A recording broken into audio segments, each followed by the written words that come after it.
Bonjour, cette vidéo s'inscrit dans la suite du chapitre 2, les provisions pour dépréciation des éléments d'actifs. Donc là, on est à la deuxième partie, donc sur 4. Donc ça va s'articuler autour de 4 parties.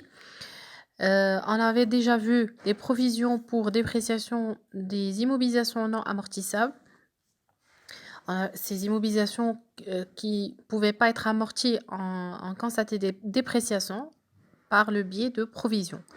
Là, on arrive à la deuxième catégorie de provisions pour dépréciation d'autres éléments d'actifs qui sont les stocks. Les stocks, ça fait partie donc de l'actif circulant et pour constater leur dépréciation, eh bien, on passe des provisions. Avant d'entamer donc cette partie, j'aimerais bien revenir sur un petit rappel de la définition de la provision. La provision, on l'avait définie comme un amoindrissement probable mais non définitif, donc d'un élément du patrimoine de l'entreprise. Vous allez me dire, et pourquoi?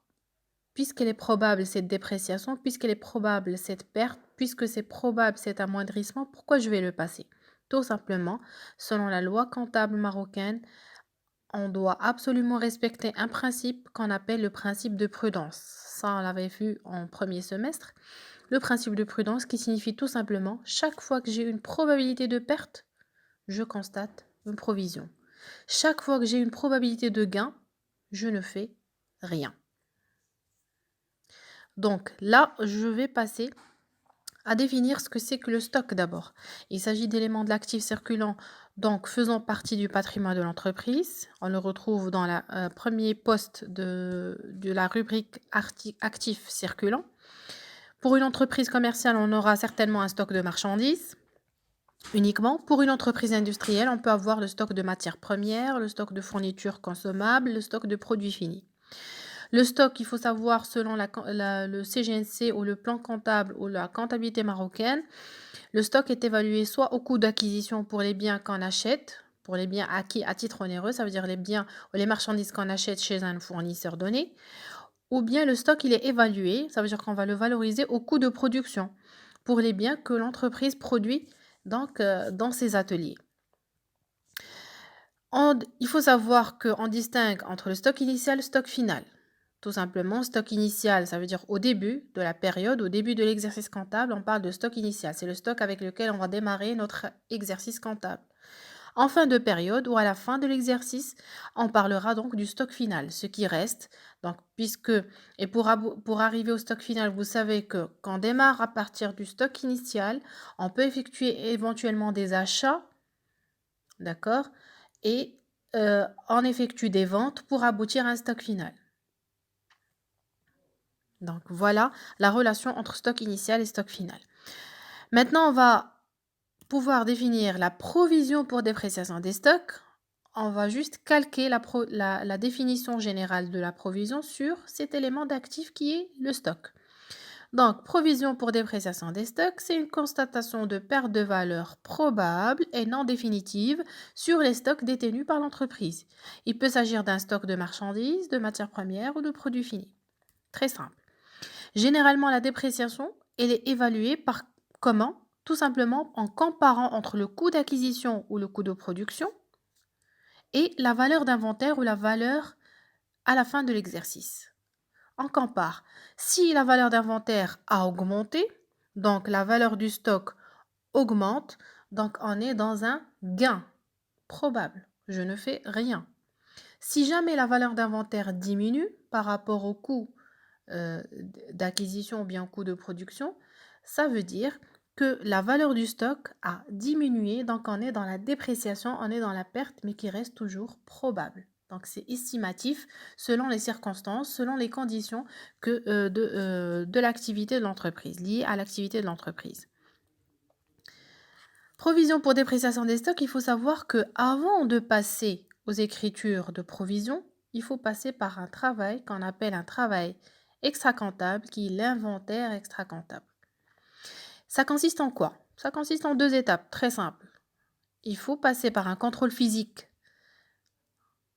qu'on doit compter la quantité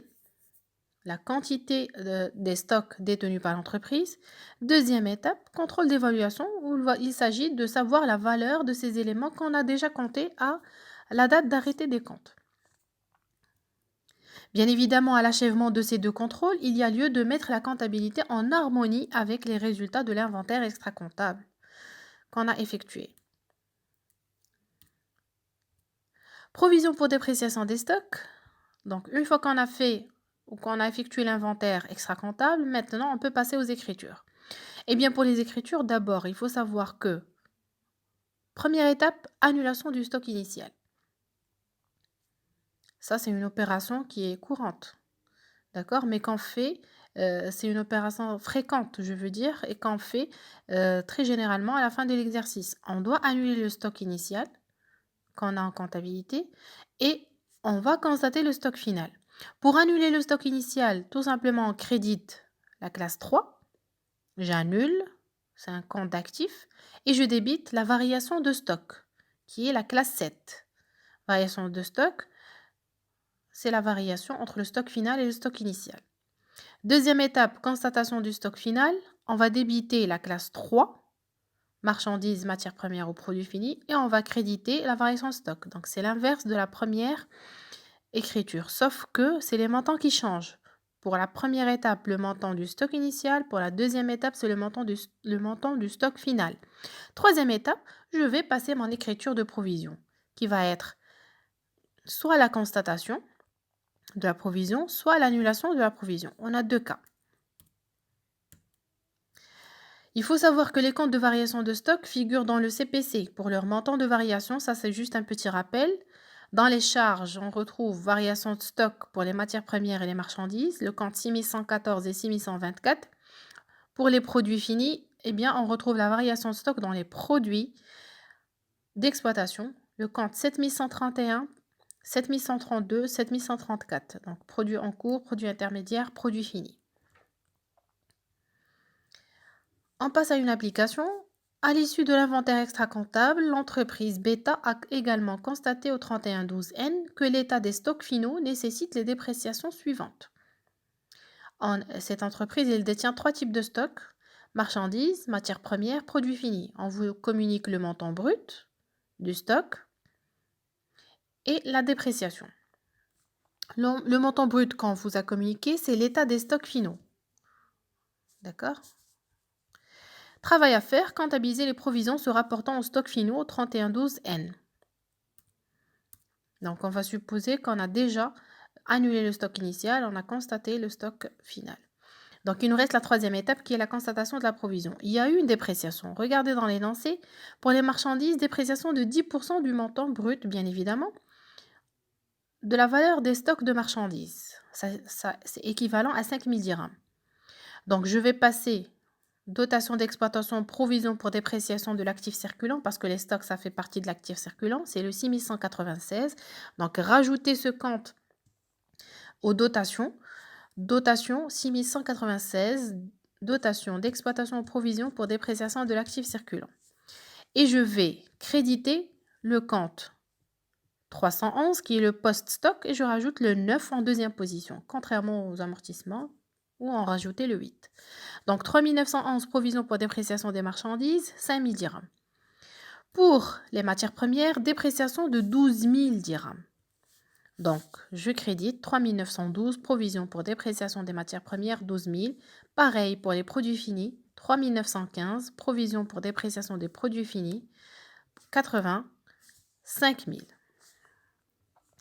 Bien sûr, cette dépréciation va se faire suite au PV de l'inventaire extra-comptable ou le procès-verbal de l'inventaire le rapport de l'inventaire extra-comptable. Il faut noter une remarque très importante au niveau des stocks. Laquelle ? À la fin de chaque exercice, les provisions constituées sur les stocks initiaux seront toutes annulées en même temps que l'annulation du stock initial. Et ce, en utilisant le compte reprise sur provision pour dépréciation de l'actif circulant 7196. Regardez, 6196, je remplace le 6 par le 7, ça me donne le compte de reprise. Donc, je reprends, les provisions sur les stocks seront annulées en même temps que l'annulation du stock initial, systématiquement, par le compte reprise, pour l'intégralité. Je débite provision pour dépréciation et je crédite reprise sur provision pour dépréciation. Pourquoi? Eh bien, tout simplement parce que les stocks qui ont fait l'objet de provision durant l'exercice dernier, qui est le stock initial de cet exercice, ne sont pas les mêmes. Le stock initial que j'ai en N, ça correspond au stock final de N-1, on est d'accord. Mais le stock initial de N, ce n'est plus le même stock 31-12. Il a changé, on a un nouveau stock qu'on a appelé stock final. Donc automatiquement, provision qu'on a déjà constituée l'année dernière, je vais l'annuler et je constate une nouvelle provision. Je ne peux pas réajuster la provision, dire je vais garder cette provision et la réajuster, soit l'augmenter ou la diminuer. Non, parce que la provision que j'ai déjà constituée l'année dernière, ça concerne un autre stock qui est différent du stock final de cette année. Donc on annule la provision N et on constate la nouvelle provision N plus 1. On va illustrer cela par le schéma suivant. Donc on prend un exemple. Imaginons un stock initial durant l'exercice N qui correspond bien évidemment au stock final de N-1.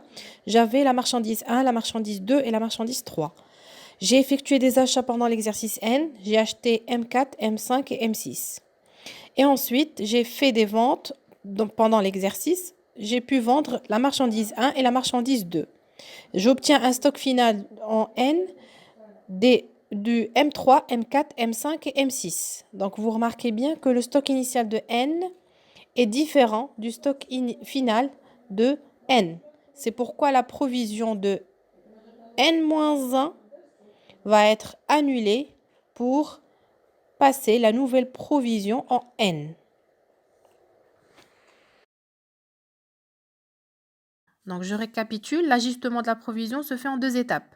J'annule la provision de N par la reprise et je parle du stock initial. Et en deuxième étape, je constate la provision de N plus 1 en passant la dotation d'exploitation, le compte 6196. Donc, cas numéro 1, constatation de la provision à N plus 1. Si je prends le cas où il y a eu une dépréciation à N plus 1. Donc, si je reprends l'exemple précédent, en supposant qu'au 31-12 N plus 1, la dépréciation révélée par l'inventaire physique s'élève à 6 000. Rappelez-vous, on avait constaté 5 000 dirhams. 10%, c'était 5 000 de dotation.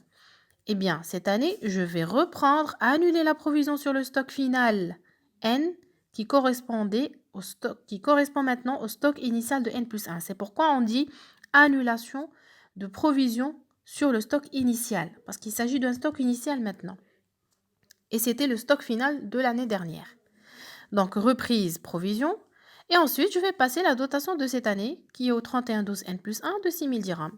6 196, 3 911, constatation de la provision du stock final N plus 1, qui va constituer le stock initial de l'année prochaine, N plus 2. Deuxième cas, supposons qu'il n'y a plus de provision sur les stocks de marchandises. Mes stocks de marchandises, la valeur n'a pas changé, ce qui est très rare, la valeur ne change pas, tout va bien. Il n'y a pas de dépréciation, il n'y a pas de perte de valeur probable. Donc, si on reprend l'exemple précédent, supposons qu'au 31-12 N plus 1, aucune dépréciation par l'inventaire du stock de marchandises, eh bien, tout simplement, je vais annuler la provision de l'année dernière, qui était de 5 000 dirhams, tout simplement, et j'ai aucune dotation à passer. Donc, vous voyez, dans l'autre cas, j'avais 2 écritures. Dans ce cas, provision devenue sans objet, en N plus 1, elle n'a plus lieu d'être. J'ai plus de dépréciation sur mon stock. Donc, je ne fais qu'annuler la provision concernant l'exercice précédent. Donc, petit rappel, à la fin de l'exercice, on fait l'inventaire physique des stocks. Première étape, annulation du stock initial. Deuxième étape, constatation du stock final. Pendant ces 2 étapes, on fait jouer le compte stock 311 et le compte variation de stock. Et troisième étape, annulation de la provision de stock de N. Et dernière étape, constatation de la provision du stock de N plus 1. Donc voilà, c'était la vidéo relative au chapitre 2, provision pour dépréciation des éléments d'actifs, plus précisément provision pour dépréciation des stocks. À la prochaine pour une nouvelle vidéo.